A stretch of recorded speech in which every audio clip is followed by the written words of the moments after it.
Hello, my beautiful friends. This is episode 25 of the Sure Babe podcast. Today, I am so excited to have Wendy Snyder back on the podcast to talk about positive parenting, specifically how to have empathy for our children when they're going through hard transitions, basically what goes on in a child's mind when they're going through transitions.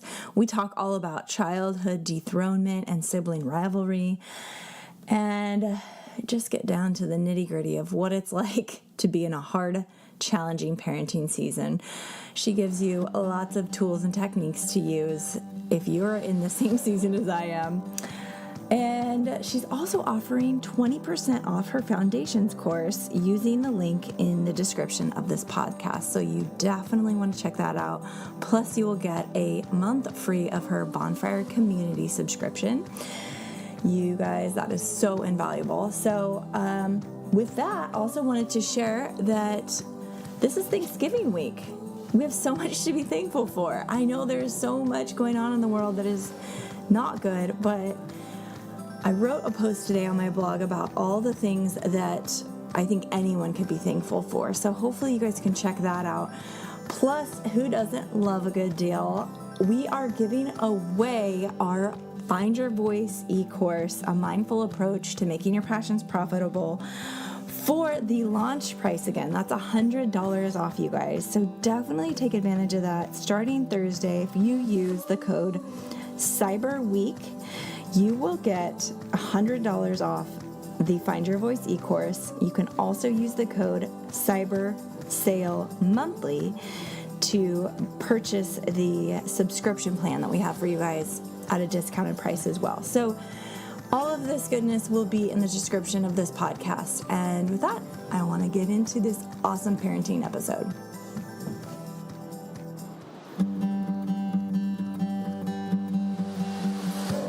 Welcome to Sure Babe, a podcast by Chrissy Powers, mother, marriage and family therapist, photographer, and eternal optimist.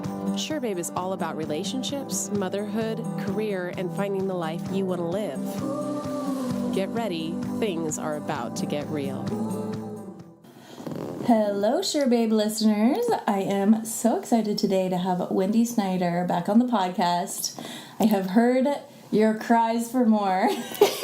So I called her and said, you got to get over here. We have to talk about some stuff. And actually, Wendy, one of my reviews is saying they said they like the podcast episodes with you on it the most. So I think that's a hint that you need to have your own podcast, but that's okay because I like having you on mine. How sweet to hear that. I love that. Yay. They were so helpful. If you haven't listened to the previous 2 episodes that we have with Wendy, definitely look back on that because it will help your parenting, like, after you listen to it immediately. But today we are talking specifically about transitions with kids and what happens in them and in you as parents and how you can navigate those transitions a little bit better. We are also going to talk about sibling rivalry because when we polled you guys, that is the biggest thing that people talked about was sibling rivalry and how to deal with it. And I know I'm in it right now with you guys. I'm frustrated right along with you. So let's get into it. Also, I should probably just reintroduce you for people that don't know who you are. You are a positive parenting coach, right? Yes. Okay. Yeah, positive parenting coach. I'm the founder of FreshStartFamilyOnline.com, and I love supporting families, specifically through really messy seasons of life, and helping them to just not feel alone, and to help them feel empowered with a full toolkit. So when they parent with choice. Not just with kind of what I say is the standard 4 tools we inherit, which is, often fear, force, bribery, and rewards. Yep. And some of us end up in situations and with kids with some pretty strong spirits who not only do they not respond to those only 4 tools, but often it doesn't feel so great at the end of the night when those are all we're using with them all day long. Yeah. I love what I do, and I'm so happy to be here, Chrissy. Thank you so much for having me. Yeah. Okay, so let's just get into it because I think this stemmed from my own personal experience of having 3 kids and just recently having a baby and dealing with our now middle child, having some transitions with him or some difficulty in the transition with him, I should say. And so I called Wendy and I was like, Wendy, I don't know what to do. And she's the parenting angel. I like to think of her as the parenting angel. I love getting those phone calls from you. So please, good. always call me. I remember I was in the middle of Mexico once on a beach, and I remember you texted me, said I need help, and I found Wi-Fi. God miraculously gave me Wi-Fi in that moment. Yeah. And I knew I needed it. I love being there for mamas, especially when they're just this is really hard, and I'm struggling, and I get to come beside them and say, okay, let's get you empowered. Yes, it's all about that. And I left that phone call feeling empowered. So hopefully after this episode, all of you guys will feel empowered in your parenting. Good. So yeah, specifically, we now have a middle child. Not sure if that has anything to do with how he's reacting, but it's funny, his reaction to baby, we just had Ruby, was 2 months delayed. It was great. There was this honeymoon phase.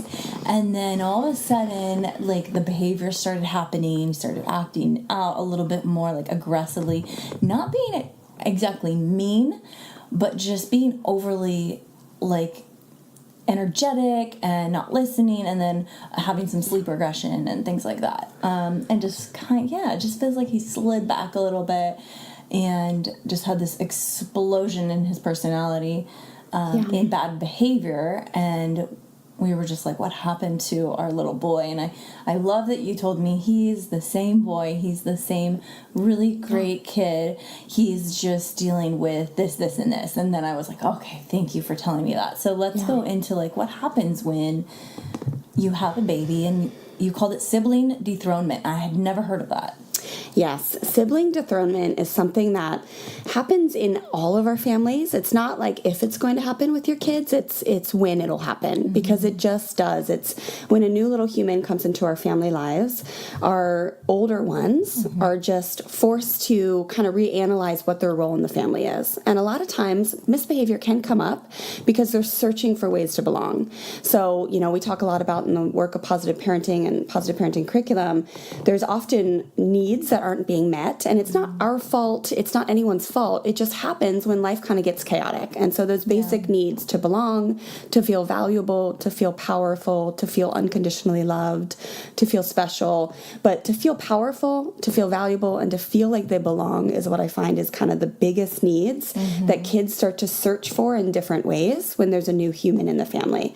And all this time is being spent with this new little one, and also time is just being spent in different ways. Yeah. So they really do just kind of go through this phase where it's all right, well, what is my role? How do I get a reaction? How, some of them are going to go in the direction of, well, how do I get attention? Because this isn't maybe working for me anymore. And yes, oftentimes they'll do it in inappropriate ways. Same with power. How do I feel powerful? This isn't working. Or oftentimes when they start to misbehave, we'll start to go into a pattern of, doing a lot of correcting and power struggle engaging with them. And that actually, to little kids who have developing brains, feels powerful when they have us locked in combat. When we're put on your shoes, and they're no, and we're yes, you will, and they say no, I won't.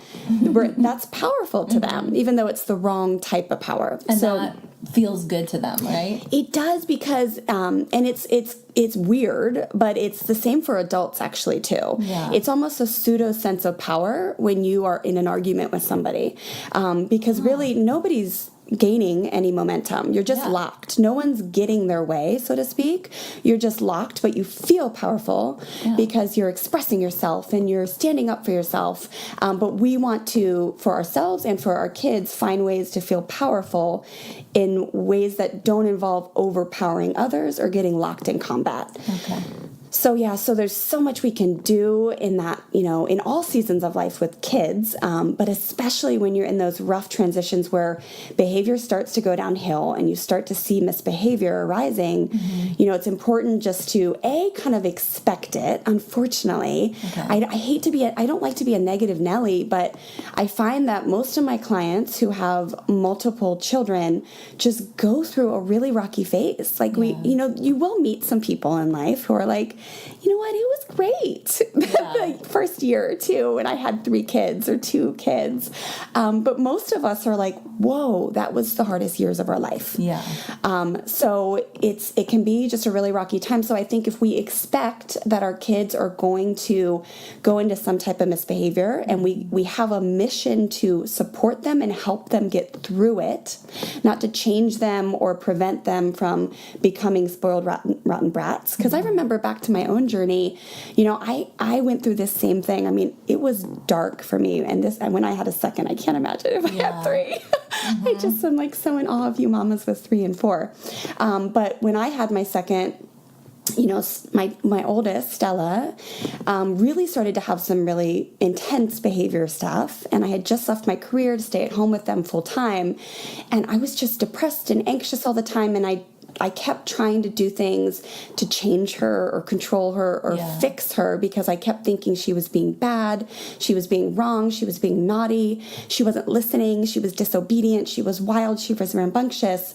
And it wasn't until I got my paradigm shifted into the kind of the perspective of she just needs my help. Because she's going through a rough time and I'm going through a rough time. And I never will forget. Just yesterday we were driving on the freeway, and this song by Katy Perry, you know, the fireworks song? Yeah. I remember just dancing with her in her room one time, just crying because I realized that the words from that song represented what we were going through so much. And it wasn't her, it was me too.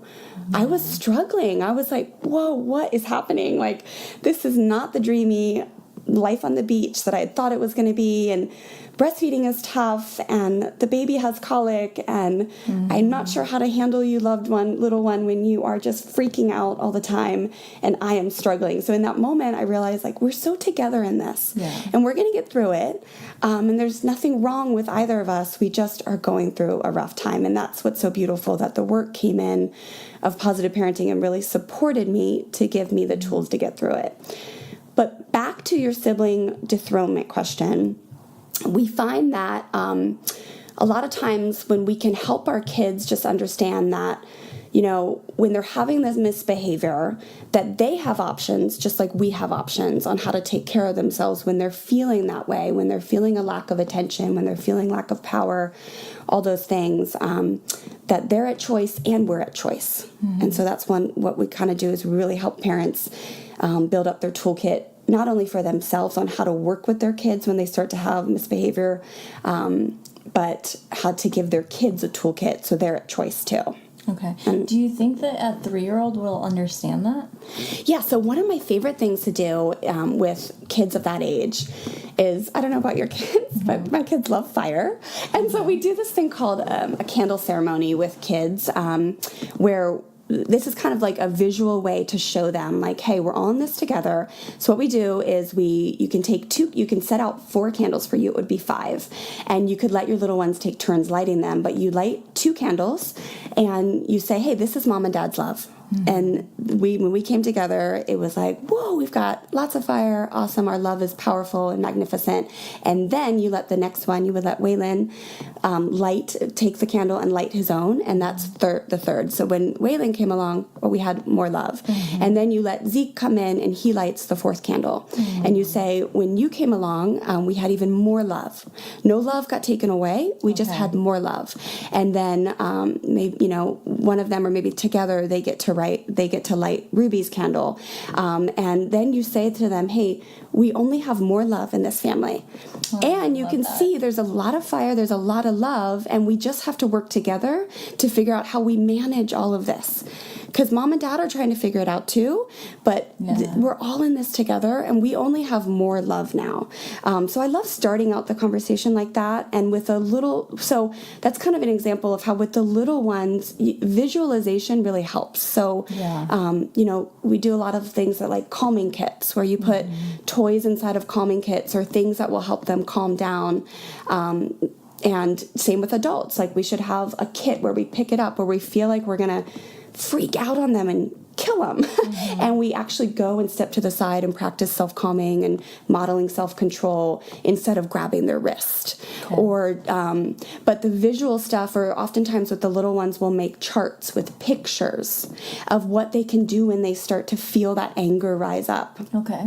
Or when they start to feel like they're really tempted to hit their brother or start screaming or something, they can visually look at that and go, oh yeah, I have all these choices. I can step outside to look at nature, see the birds in the sky, because nature soothes all of our souls, especially our kids. They can grab a food and water. A lot of times, teaching them young that we all get hangry, and some of us more than other. I know if I skip a meal, it's like the end of the world. So sometimes just grabbing an apple or water. They can do like kinesthetic things, like those little shake it up jars you can find on Pinterest are really good. And some essential oil, a book, but lots of options they have either by looking at their chart or in their kit. But just start teaching them from that young age. As soon as the misbehavior starts to come up, oh, this isn't something wrong with you. Should be expected. And I'm going to come beside you and support you through it, and also get the help I need so I can get supported through it. Because we all know it's easier said than done to be like, today I'm going to be calm when Zeke, throws his milk, or so everybody's got to have their support, their toolkit, their support kit, really. Yeah, that's exactly what's been going on with us. So I guess we got to make some of those toolkits and calming bags, and just empower him to. I think for a while we just didn't expect it. We thought, this is great because it hasn't happened yet, and he says he loves her, and they're in love with the baby, but at the same time they're acting out in other ways. And incidentally, one of those other ways was they were fighting a lot with each other. The older kids, so Waylon and Zeke, were fighting with each other, and I'm thinking that's probably normal too, right? It is. Okay.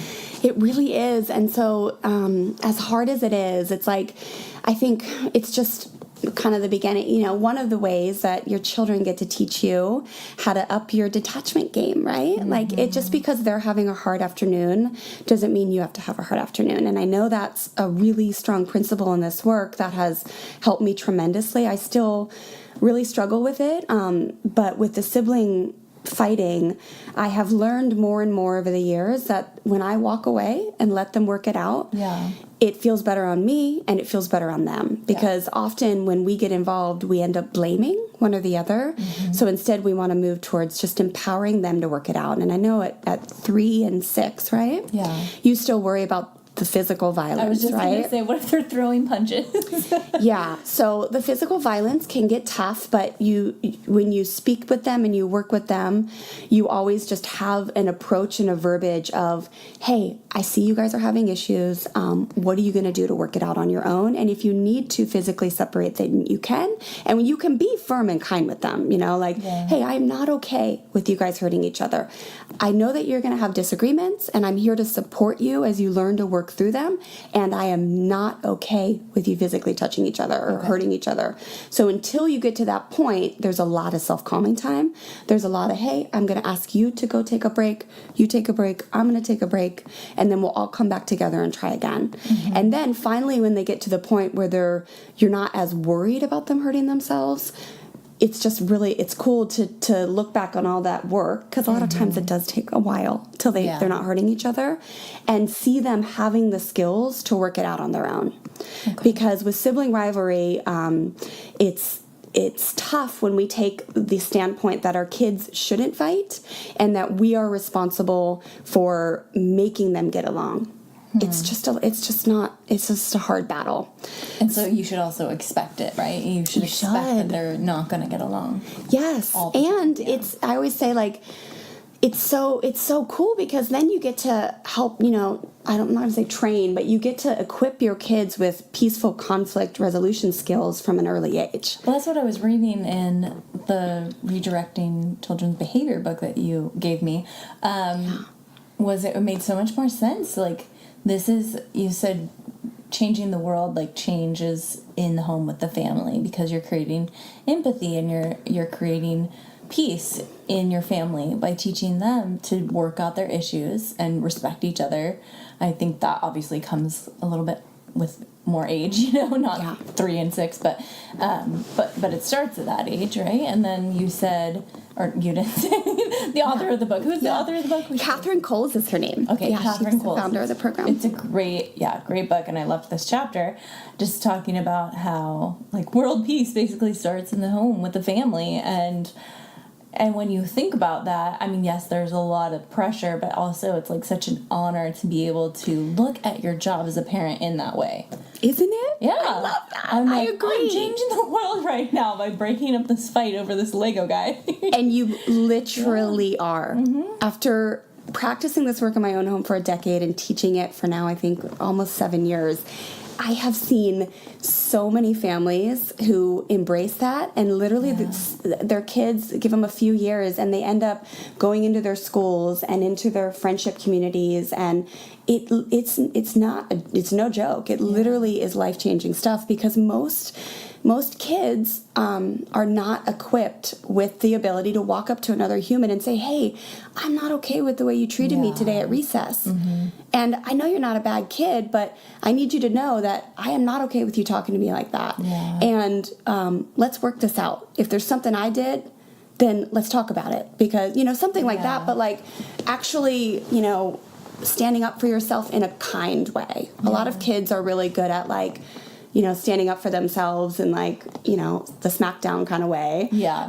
But not really looking in someone's eyes and working out a problem. And that's what this work will train your kids to do when you embrace that approach to the sibling rivalry and conflict. And model it yourself with them, right? And model it yourself. Okay. Exactly. And that comes from resisting the urge to overpower the arguments. Okay. And yes, sometimes our kids are going to get scratches and bumps from each other, and it's horrible. There's so much fear involved with that, right? Because you're scared. And I mean, I know in my own upbringing, I got hurt sometimes from my brother. But when we come beside them and say, hey, yes, you've made a mistake. It is not okay to physically hurt each other. So what are you going to do differently tomorrow? Mm-hmm. How are you going to ask for what you want? How are you going to pull your shirt instead of hitting your brother? Mm-hmm. So many of our kids are really kinesthetic, and they have trouble sitting still because they're little, and I'm still a very kinesthetic person.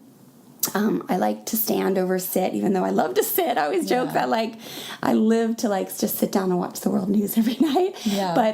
But really, I'm a jogger. I'm a surfer. I'm a doer, so I move a lot. So for me, for example, it's a little bit easier to pray on my jogs than it is to sit and pray.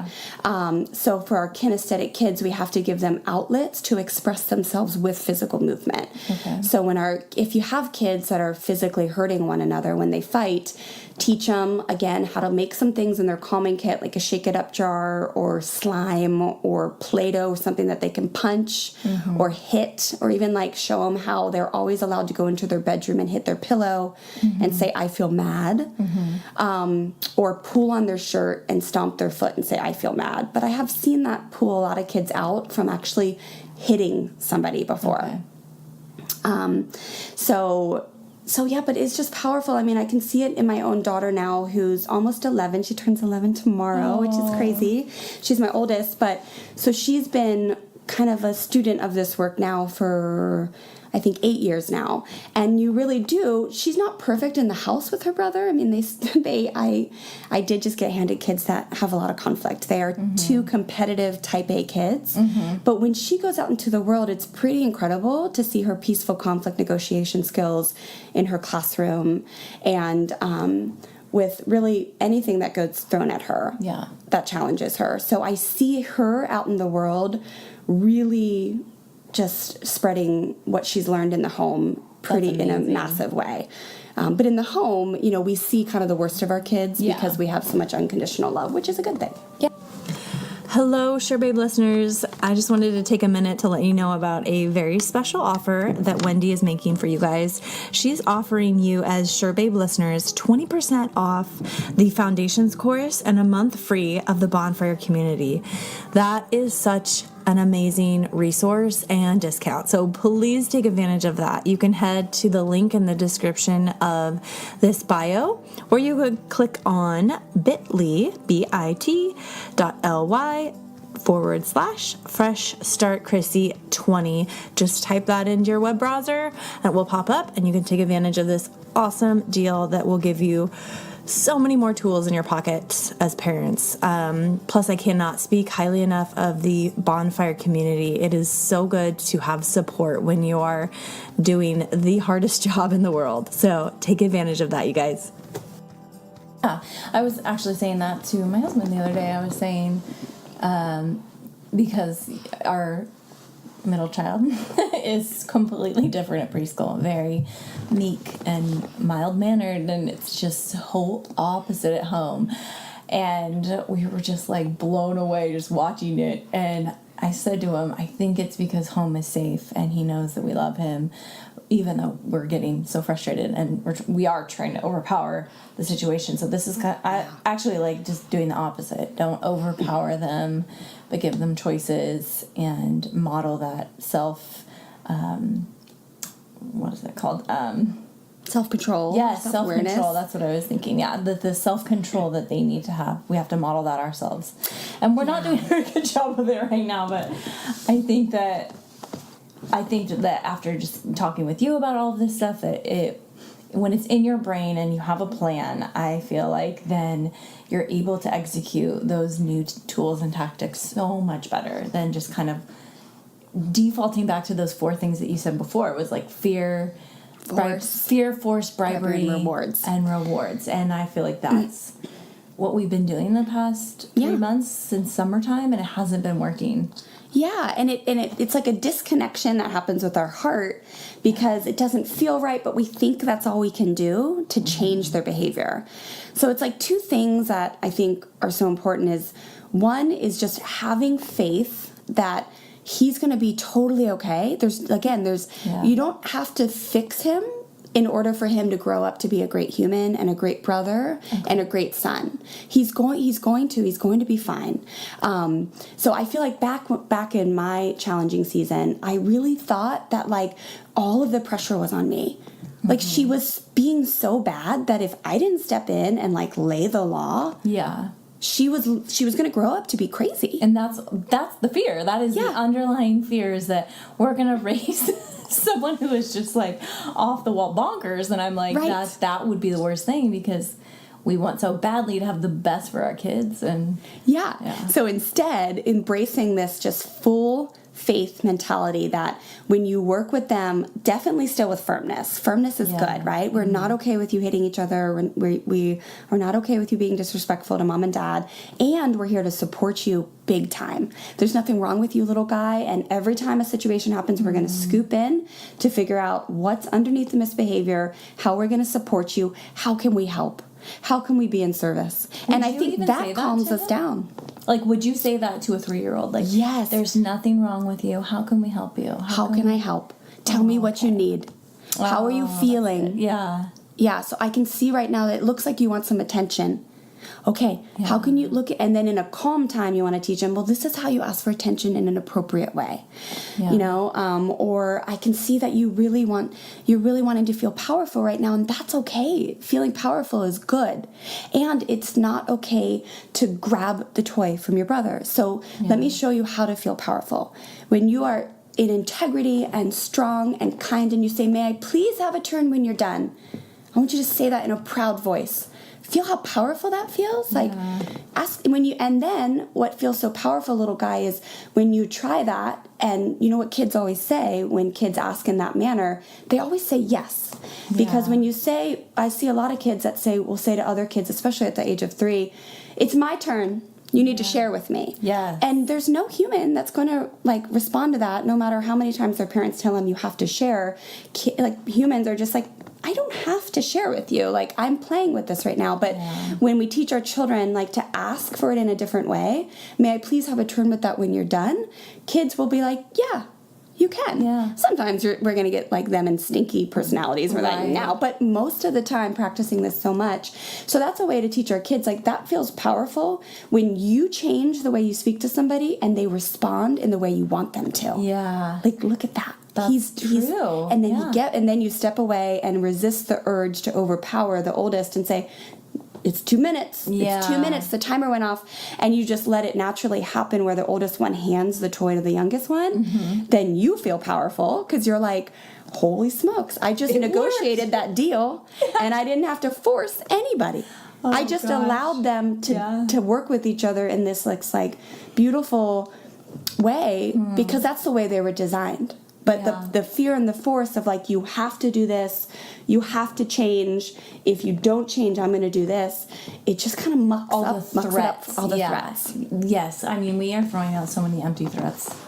Right. And I'm just like, what am I doing? I'm like, I'm not going to really do that. And it just doesn't work out. But I feel like the threats are like the first thing that I go to. Like, you're gonna lose this or you're gonna lose that and I'm just like, it's not working. So and so here's a practical way to change that up.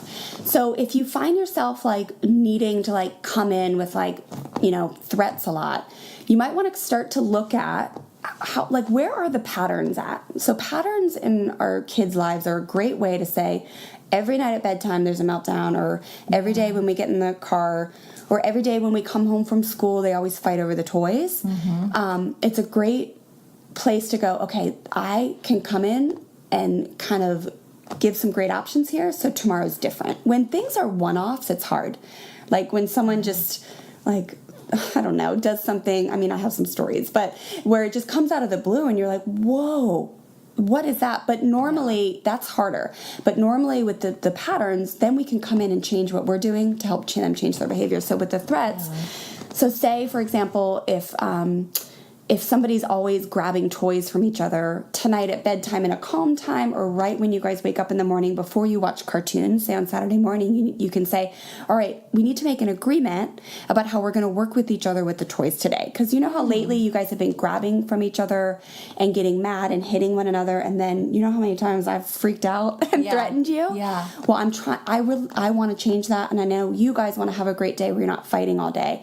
So this is what I need you to do today, and I would like you to start practicing asking for each other for a turn when you're done. Since we already gave that example, I'll go with that one.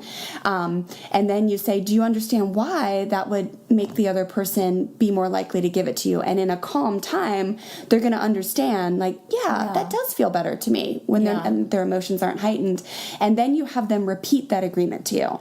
Like, what's the agreement? What are we doing? Oh, we're doing this, this, and this. And they say it. They say it. And because otherwise it's a compliance statement or it's a rule. Agreements are like, hey, let me explain to you why we talk to other human beings like that. So instead of using a rule, it's an agreement. Yeah, like, and it's human, right? So if, like, you would have called me, Chrissy, and been like, so you have to come over on Wednesday morning at 9:30 a.m. to record a podcast. Yeah. I would have been like, well, no, I don't. Yeah. And, you know, but instead you were like, hey, would you like to come over? I really need your help. Would you mind sharing your time with me? And I was like, yeah, absolutely. I would love to. So with kids, teaching them why the rules exist and why it's going to benefit them just gets them on board, and it's easier when in a calm time. So then you can add a layer that says, so what do you think will happen should you guys forget the rule or forget the agreement? And in a calm time, they're going to be more likely to be like, I don't know, something gets put away, not taken away. Mm-hmm. Or we go to our rooms, and you can help them with this process, but we go take a calming break, you know, versus a timeout, but a calming break, which is like, hey, we go calm down because we forgot. And then, or mom, maybe you could remind us. And okay, all right, so this is the agreement that you're going to ask for each other for a turn when you're done. And should you forget the rule, then we're going to take a calming break for a few minutes till everybody can come back and try again. Okay, high five, high five, high five. And then when the situation comes up, you can, you know, we always use a little process, but it's like you go right to empathy. Oh, hey, I can see that you guys both want that toy. Empathy. Mm-hmm. Number 2 is restate the agreement. And what was our agreement? And then the last step is to give them choices. So do you guys want to do what we agreed upon and ask for each other for a turn when you're done, or do you guys want to go take a calming break? Or another choice. Do you want to, go outside and play for a minute and come back and try again? Or do you want to ask for each other for a turn the way we talked about? And then when they don't do it, then you follow through without saying like, that's it, you're going to get a timeout. It's like, so which is a threat, you're going to get timeout. It's like instead you just follow through by picking the little one up first, putting him in his room and saying, thank you so much for calming down. Let's come back in a minute. And you actually sit down and calm down too. Take a few deep breaths on the stair or wherever. Yeah. But it's like following through on your limits instead of threatening punishment. And they'll respond a lot better to that. Okay. I can definitely see that working with my 6-year-old and 3-year-old. How would you deal with like the 3-year-old and the infant when the 3-year-old is doing something I've said over and over again not to do? Would timeout be appropriate? With the infant? Not the infant. I would love to have a timeout. No, he's doing something inappropriate with the infant? Yes, yes. Gosh. He either will just touch her all the time, like, and wake her up when I'm like, no, please, just leave her alone. Don't touch her, or like lean on her swing when she's in it. It's dangerous. It's like something that I'm afraid that he's going to hurt her because he doesn't know his own strength and power. And so then I end up getting angry and I put him in his room for a timeout. And I feel like it's the only way to teach him that he can't do this and that I mean business when I say don't do that. Yeah. So I'm thinking, how can I empower him to make the right choice when it comes to keeping his sister safe? I love that you said that verbiage, because that is what gets in our way. This is the only way to teach him. Yeah. And if he doesn't learn this lesson, it's going to be gnarly, right? That gets stuck in our brain, right? So it's so good to just go, oh, look at that. I do have that limiting belief. So first off is we've got to get on board with like, oh, okay, I am at choice here. Yeah. And there are different ways to teach him here. So I would say, when that behavior happens, would you say you feel provoked and challenged or irritated and annoyed? I'm irritated and annoyed. Right. Okay. So that tells us in this work, a positive parenting curriculum, that he's probably doing attention-seeking behavior. Yeah. So that means he loves you and thinks you're the coolest mom on the planet. And in his perfect world, he would take you to the zoo every day, and you guys would get balloons and donuts. And if he had to choose like who to hang out with, if he got to choose one person to hang out with, he would choose you probably at this stage in his life. Yeah. So that means all he wants is your attention. Yeah. So when he does that, he's not out to get you. He's not being bad. He's not being naughty or selfish or disobedient. He's just trying to say, Mom, I want some attention too. Yeah.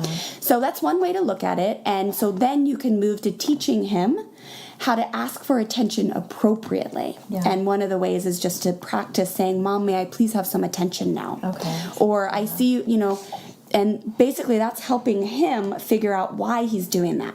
Okay. Because he's walking over and Stella was the queen of this. She would walk up and just shake Taryn or, just do stuff that would drive me insane, and I would get so upset. Another thing is to explain to him how when Ruby sleeps, you're more likely to sit down, to have the time to sit down and play Legos with him, or to give him 10 minutes of snuggling time on the couch. Okay. So I would point out to him that when you do sit down on the couch and read with him and she's sleeping, I would point out like, look how I'm able to give you attention right now because Ruby's sleeping. Got it. So she needs her rest and we need our time together because you need Mama's attention and I want to give you attention. However, this is not okay to ask for attention in this way. So instead of the timeout, we would encourage you just to replace it with calming breaks. Okay. So would you like to go take a calming break over here or over here? Do you want to grab your bag? Or do you want to look at your chart? Okay. Do you want me to go with you or do you want to sit alone? Okay. But choices will engage their critical thinking skills. I liked that last one. Do you want to go alone or do you want to have me come with you? I like that a lot. And I'm thinking as you're mentioning all these things, I'm like, okay, this does take more work. And I'm realizing I don't because I'm preoccupied with other things. I want to do that. I want to get this email done. And I want to, it's just okay, I think in this challenging season, you really do have to maybe say no to other things because your first priority is your kids. Exactly. And I'm talking to myself right here. I know, me too. Yeah. Me too. Like, I think in a perfect world, when we have these crazy transition seasons, we would have our plate cut in half with other obligations, but most of us don't do it. We don't. And I do think it's also a little bit of a false belief that it's more work to do it, you know, the way we're talking about versus the other way, because what happens with the other way is we end up doing a lot of cleanup. Yes. And there's a lot of volatility and meltdowns and tears. And it's longer. Like, it happens longer. The phase, I imagine that this phase is just going to keep being stinky for longer because we're doing it wrong. Like, and you have to keep upping your fear and force game. So by the time your kids do become teens, you gotta have some massive stuff to take away. Yeah. And I mean, it's possible, you know, it works for some families, it keeps but like, okay, what am I going to take away now? Are we just going to like unbolt the TV from the wall? Right. Yeah. Oh gosh, you're so right. Okay. And teens are young adults, so they become really good when they feel disconnected from their parents. They just get good at lying and hiding things. And it's like, so that, I know that seems so far away for us, but this work really sets you up for success with your teens. Of course, teens are still teens. This work does not create perfection in any families, but it makes you feel better at the end of the night that you gave it all. Like, and of course, we still mess up. We still mess up 1,000 times, but when you put your head on your pillow at night, you're like, oh, okay, I influenced him with integrity. And even though it didn't go perfectly, I still yelled 3 times. Yesterday I yelled 10. Today I only yelled 7. Yeah. Not about perfection. It's not about perfection, about progress. But I feel better about the way I tried to get him to behave better. Okay. I love that. Thank you so much, Wendy. I wish we had a whole nother hour to chat. And maybe we'll do a recap after this, how it's going with the transition and all, you know. And I love taking questions too. Like, I love, that's something I do in my membership group every week is my members submit questions and I coach on real life scenarios. Yeah, you know, so tell people where they can find you, because Wendy is available for your questions and she has an amazing community that she has created. So tell everybody where they can find you. And thank you, Chrissy. So you can find my work at freshstartfamilyonline.com, and I always have some type of fun little freebie on my homepage. So right now I've got 20 ways you can just change the way you communicate with your kids so they will respond better to you. So that's kind of fun thing to grab. And then I have a membership community. It's called the Bonfire, where families who are going through my course, it's called the Foundations course, come together to be in community. We have members from all over the world right now and just get supported, because what I find in this work is it all sounds great and then you go to apply it and it's easier said than done. Yes. So you need to come back to someone to support you to say, okay, I get this, but like when I did it, this happened, or I just got so angry, or I'm still yelling, or whatever it is. And you really, so I love that part of the membership program is the support aspect. So maybe next time we record, we'll get like Q&A again, because I love like that. Real life situations. And I just had this idea as you were talking about that, like if you guys are in a hard spot right now with parenting, I'm sure you have friends that are as well, because usually we have friends in the same life phase as us. And so I would say find a friend or two that are, you know, in it with you parenting. Sorry, we've got little Ruby awake now. And join this group together so that you guys can support each other as you go through it together, and say, how is that working? How are you implementing this technique that Wendy talked about? And I would say that would make it, you would probably just be even more successful at implementing the tools. But the group that she's created on the Bonfire is really amazing, and I love the Facebook Lives that you do, just answering those questions and being so available to your people. So thank you for being on Sure Babe and answering my questions and everybody else's.